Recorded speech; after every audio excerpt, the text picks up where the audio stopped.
2022 Pak. Ya, Pak. Biar aja lah, itu kan orang lab yang diperiksa katanya, biar aja ntar lihat lab. Tapi Dalam rangka proses penyidikan ini, penyidik sudah melakukan beberapa langkah-langkah hukum. Tindakan diantaranya melakukan penggeledahan ke beberapa tempat untuk mencari. Purbaya menegaskan tidak pernah mengadukan kasus tersebut kepada Kejaksaan Agung. Purbaya juga akan mengikuti proses kasus tersebut.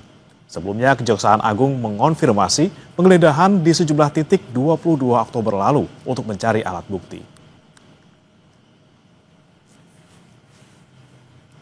geledah kasus ekspor limbah pengolahan CPO Pak. 2020. Betul 2022 Pak. Ya, Pak. Biar aja lah, itu kan orang lab yang diperiksa katanya, biar aja ntar lihat lab. Tapi kalau lab itu complicated di lab itu, bukan itu kan ke lab kan kelihatannya si ekspornya cukup canggih tuh, tapi itu pasti akan debatable.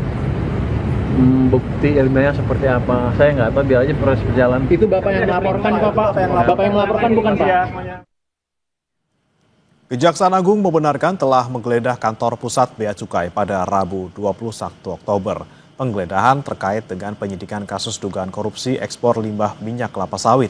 Selain kantor Bea Cukai, Kejagung juga menggeledah sejumlah tempat seperti rumah pejabat Bea Cukai.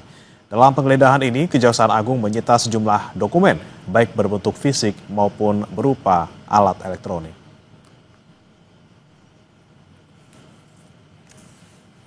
Ini proses penyidikan. Dalam rangka proses penyidikan ini, penyidik sudah melakukan beberapa langkah-langkah hukum.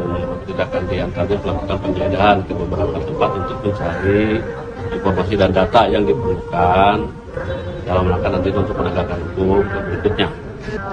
Di antaranya beberapa di kantor Bea Cukai dan di kantor pusat yang di Romong Pak, berarti Pak, yang Jakarta Timur. ada. Pokoknya Bea Cukai lah.